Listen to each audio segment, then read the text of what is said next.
put it up here, Oz. Enrichment, in its most basic sense, is simply improving, enhancing, enriching the animal's life. And you hear it called animal enrichment, environmental enrichment, behavioral enrichment. It's all the same. It's all looking for opportunities to improve the animal's well-being by adding elements to its environment.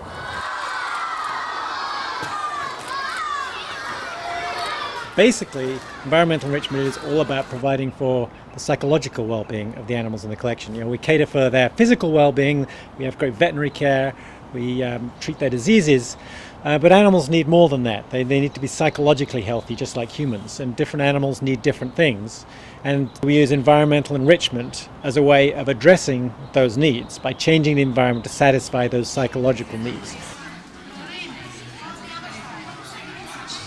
What we try to do is understand what it is about the animal's environment and the animal's experiences that are critically important in terms of which species and which individual animal we're talking about, and then we look for ways to try to reintroduce those critical elements and give animals opportunities to do the things that they're supposed to do. For example, for a river otter, we can give them live fish and actually allow them to have that predatory experience. But for other larger carnivores, there are ethical and logistical issues about giving them live food. So what we want to do is understand what are the critical elements of the experience of being a predator and how can we reintroduce those opportunities. So we think about how do they find their food, how do they stalk and kill, dismember and drag away the food item that they've caught. And so we can actually recreate those experiences even if we might not be doing it in the exact way they would experience it in the wild.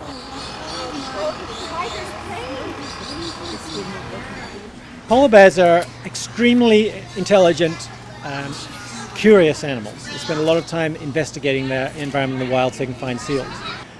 We can provide things to put in their zoo environment that make it more interesting for them. And an obvious example is giving them piles of ice or snow, which, believe it or not, polar bears seem to like a lot, especially if there's pieces of food hidden in it. We also give them ice blocks with a number of different sort of food treats hidden in them, and that does a couple of things. It provides them with their food, but it provides it in a more challenging way because they have to break into the ice blocks, and they never know quite what's in the ice blocks, and they have to explore and search around the exhibits to get it. So it just makes things a little more interesting and requires a little bit more from the polar bears than a more traditional way of just putting their food on the floor in front of them.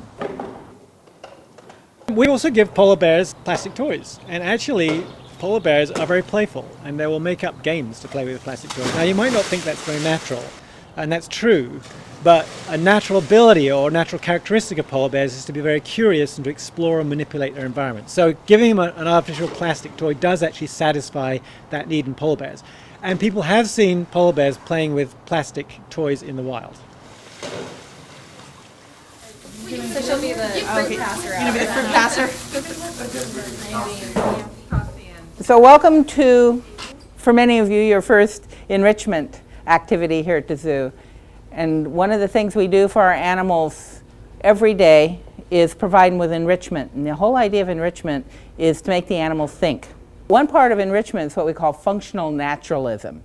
It means that we use something that doesn't look natural, but it has the same function. The Volunteer Enrichment Committee formed because it was a concern there wasn't a mechanism to help the keepers with providing enrichment for the animals. It's something they do every day, but sometimes they don't have time to make the big ticket items. So we gathered together a group of, at that time, about 20 people, and it's grown to over 100 people. And our purpose is to give the keepers whatever help they need to provide enrichment for the animals.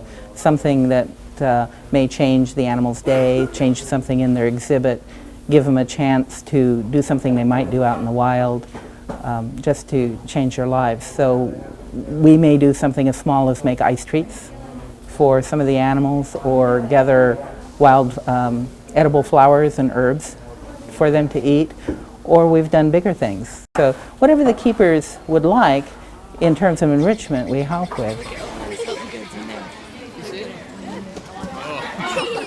The Volunteer Enrichment Team is a group of volunteers who are committed to this idea of animal enrichment. They work with us to understand what it is we're trying to accomplish for the animals. They undertake projects that are a little more complex or difficult than we would necessarily have time or ability to do.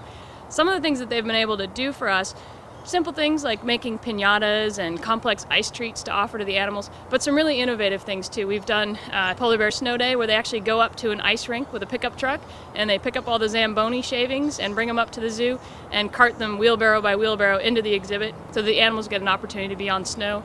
We did Polar Bear Snow Day in July. It was a big hit with the public, and it was really cool to see polar bears being polar bears. Bottom off. We're going to do it the easy way.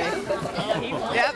The volunteer enrichment team sometimes takes enrichment a step further. One thing that the team has done is to create a paper mache deer for the tigers, life size, about 4 feet tall. The first time we put one of these deer in there, the female tiger actually attacked it first, brought it down, and then the male came in and they tore it apart. They rolled it around, took turns pulling at it, as they would do out in the wild with a kill. It provided a lot of exercise for the animals because they did chase each other around, got into little arguments once in a while, and then the other one would sneak in and take a haunch of it and go across the exhibit. The Oregon Zoo has a very prominent history in terms of environmental enrichment. Hal Markovits is often thought to be the father of environmental enrichment, the guy who first really brought it to prominence. He was at the Oregon Zoo in the 80s, and we have continued that history of doing research on environmental enrichment and advocating for more environmental enrichment in the zoo community.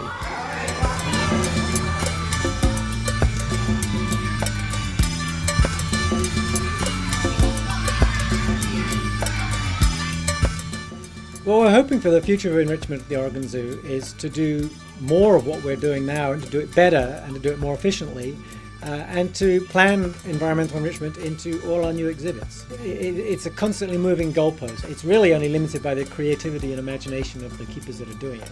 And if we do our jobs right with respect to environmental enrichment, we may find that we don't need to use the term in the future. It'll just be good animal care.